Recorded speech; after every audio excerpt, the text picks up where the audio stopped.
Fala, Otaku de Plantão, como vocês estão? Estão bem? Aqui é o canal Opinião Otaku. Hoje eu tô vindo para falar de uma obra que eu curto bastante, chamada Slam Dunk. É uma obra, né, anime barra mangá, também tem o filme que finalizou, né, a obra como um todo, né, de basquete, ou seja, é uma franquia, né, voltada para um esporte específico, e eu curto bastante, apesar assim, de eu não ser tão fã de basquete. Eu acompanho bem pouco, né, NBA, NBB, por exemplo.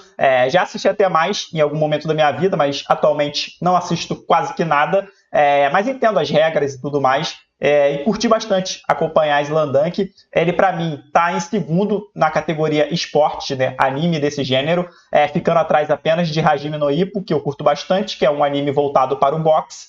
E nesse vídeo eu venho falar sobre o filme especificamente chamado The First Slam Dunk, né?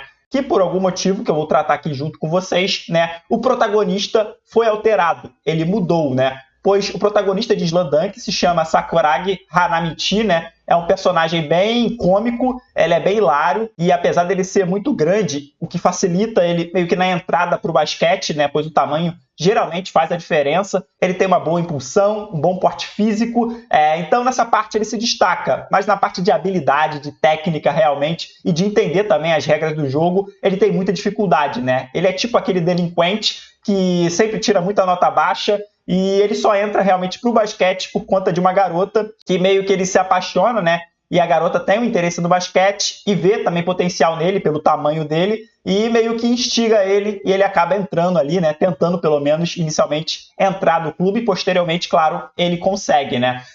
Mas é bem legal de acompanhar, pois ele não é nenhum gênio, apesar dele se auto-intitular, né, um grande gênio do basquete, ele não é nada disso, ele geralmente comete muitos erros e às vezes também fica no banco de reservas, pois ele é bem imprevisível, né? Ele pode ajudar a sua equipe, como também pode atrapalhar devido à sua falta de técnica ali, e ele vai aprimorando, claro, né, ao longo dos episódios, ao longo da sua jornada. Isso é bem legal, não é de uma hora para outra, por isso me instigou a assistir e por isso eu gostei também muito da obra, pois mesmo no final da obra ele não é excepcional, né? Ele, claro, é muito esforçado, ele tenta evoluir, tenta crescer, ainda mais por conta de rivalidades que ele vai construindo no caminho, mas ainda assim ele não se torna um gênio de uma hora para outra, né?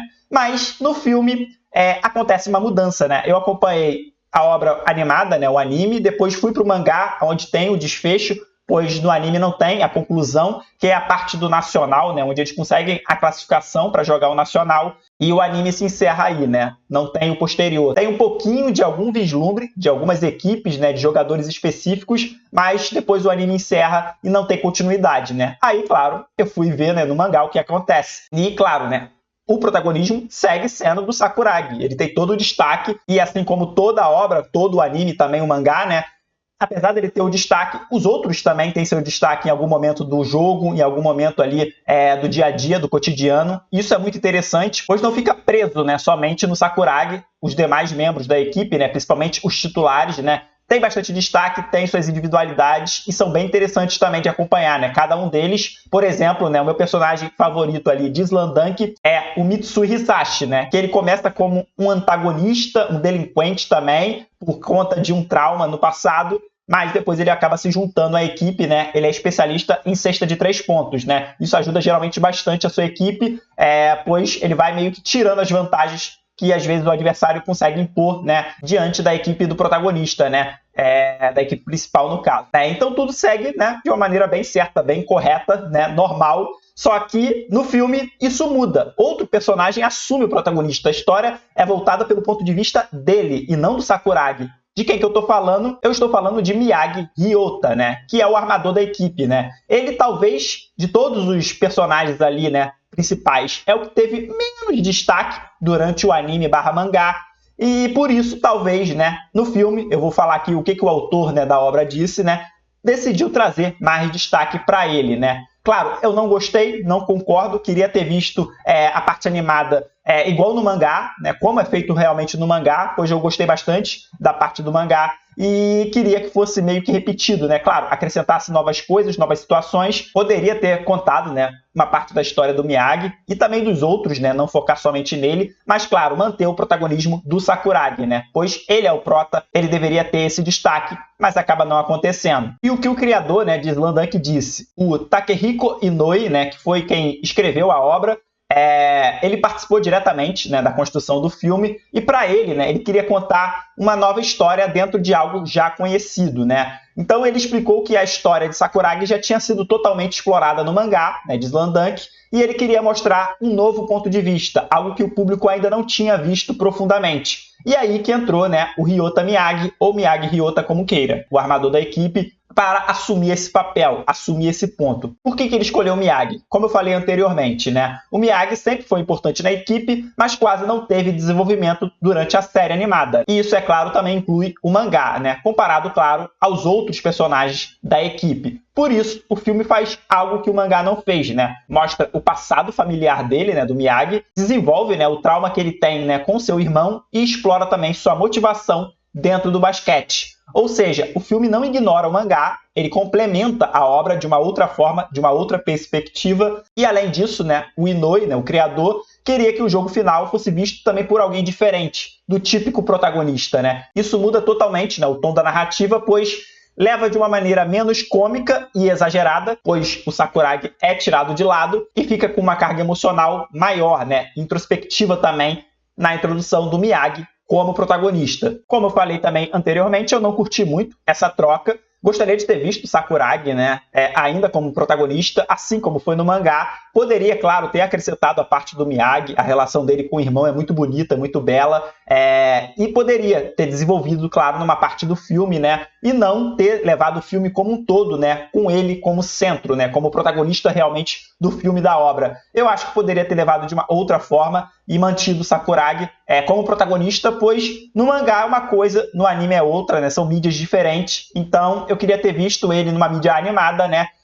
tendo seu desfecho, sua conclusão, né? Pois é bem legal, é bem emblemático, né, o esforço que ele traz, né, nessa partida, nesse filme, né, que é uma partida muito importante, onde eles encaram a equipe mais poderosa do Japão, né? Então é bem legal de acompanhar todo o esforço do Sakuragi, de tudo que ele passou, né? E também das motivações, e ele meio que se apaixona pelo basquete, e ele revela isso nesse jogo. Então, muito legal, pois ele entrou, né, para conquistar uma garota, mas ele acabou realmente se apaixonando pelo esporte. E no mangá, claramente, tem isso, mas no filme isso não existe, né? Pois o foco não está voltado para ele, e sim para o Miyagi. Então, temos outra perspectiva que me desagradou um pouquinho, então não curti muito de ter visto, né, toda a perspectiva do filme relacionada ao Miyagi, e os outros ficaram realmente como coadjuvantes absolutos, né? Eles praticamente não tiveram destaque, e o Miyagi teve quase que toda a atenção. Então, isso me desagradou um pouquinho. Poderia ter dado destaque para todos, né? Uma parte do filme um pouquinho para cada um. Talvez um pouquinho mais para o Miyagi, como eu falei, né?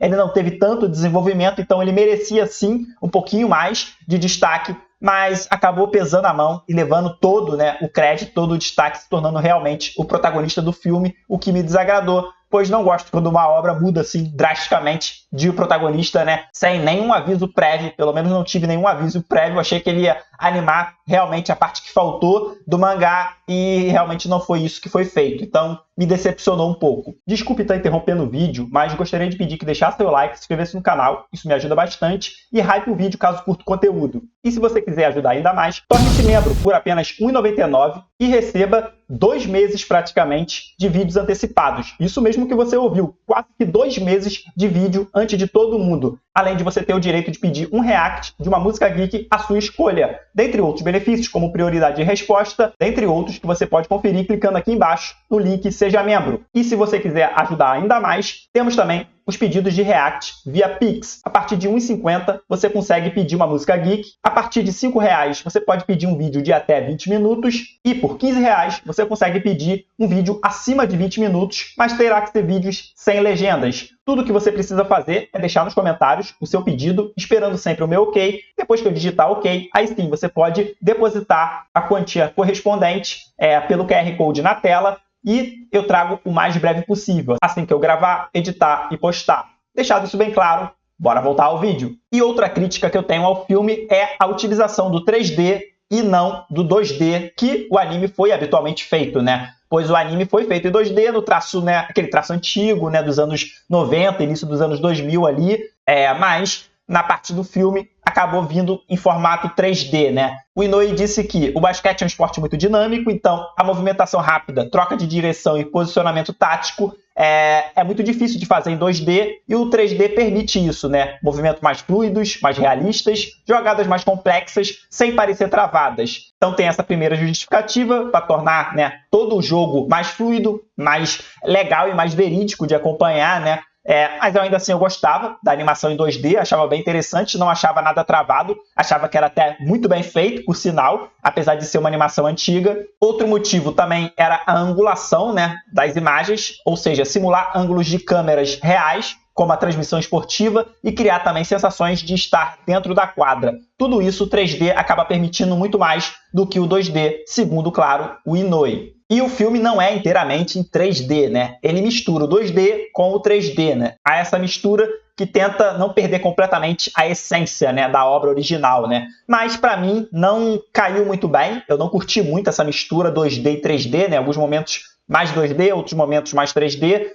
Eu acho que a tecnologia ainda não é tão boa o suficiente, ou pelo menos o estúdio que fez não foi assim tão bom a ponto de caprichar no nível excelente, no nível máximo de performance. Pois não curti toda a parte ali em 3D, ficou meio quadradão, meio complicado de assistir. Eu gostava realmente, né, do formato 2D, pois depois que acabei, né, o anime, não tinha o filme ainda, né? O filme é recente e eu acabei de assistir o anime há muito tempo atrás, né? Muitos anos atrás, e queria saber, né, como foi, né, a parte animada no mangá. Então procurei na internet e achei alguns vídeos, né, no YouTube onde os fãs conseguiram meio que fazer uma animação, entre aspas, né? Eles pegaram um jogo de Slandunk, onde os bonecos dentro do jogo são em 3D, né? E colocaram ali uma trilha sonora e foram passando, né, essa parte ali, replicando as partes do jogo realmente contra a equipe mais forte, né, chamada Sanô. Então, eles conseguiram replicar muito bem, intercalava também parte do mangá com parte do jogo, né,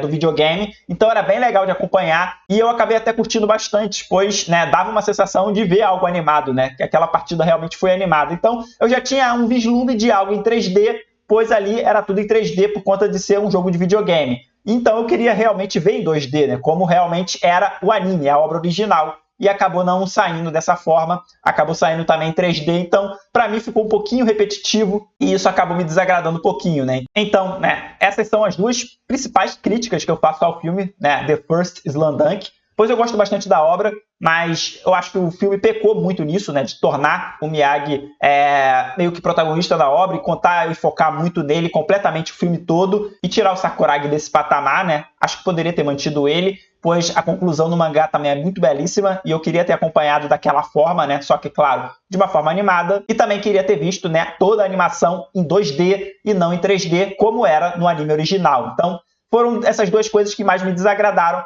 Mas, como um todo, a obra é muito boa, muito bela. Eu curti bastante de acompanhar as rivalidades, as partidas também, as surpresas, pois há bastante surpresa ali. Não é uma vitória certa por ser o time do protagonista, né? Há reviravoltas, há situações bem complicadas ali. Então, a obra como um todo me agradou bastante e eu curti muito acompanhar toda essa trajetória, né? Não só do Sakuragi, como também dos demais personagens. Então, essa foi a minha crítica aqui ao filme The First Slandunk, nesses dois quesitos.